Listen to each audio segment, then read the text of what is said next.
tumeelekeza wanafunzi wote wanaosoma secretarial, lakini pia hata wanaosoma records management watatakiwa kuja na laptop kwenye madarasa yetu.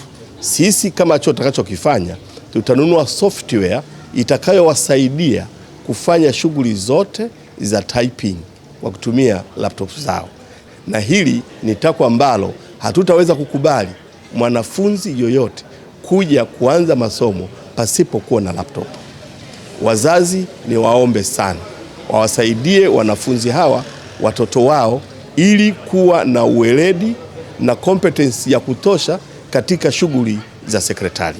Sambamba na hilo, tumejipanga pia katika masomo mbalimbali kuanza kutoa masomo ambayo yatakuwa na mchanganyiko.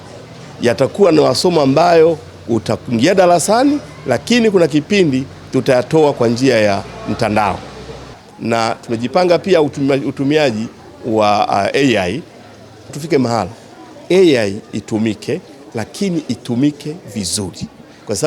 Kwa hiyo kwa sasa, kwa kuweza kuhama kuendana na teknolojia ya sasa ambayo tunakwenda nayo, faida kubwa tunayokwenda kuipata ni kuhama kutoka kwenye typewriter kuhamia kwenye kompyuta, ambapo baraza hili na bajeti hii iliyopita imepitisha kwamba tunatakiwa kuhama kuhamia kwenye ulimwengu wa teknolojia mpya.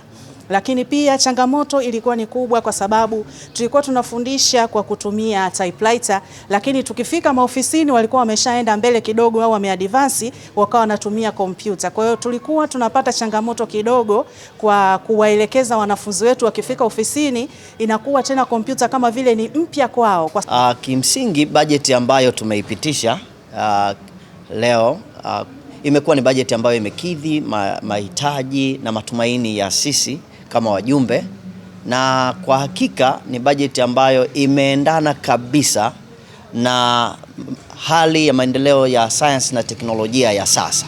Sasa dunia inaelekea huko, na sisi mara nyingi huduma zetu zilikuwa za ana kwa ana, lakini tukagundua tuna wigo mkubwa wa kwenda kuwapata wateja wengi kwenye huduma kubwa tatu tunazozitoa, hasa mafunzo ya muda mfupi ambayo yanawezesha uwezo wa watumishi wa umma Tanzania.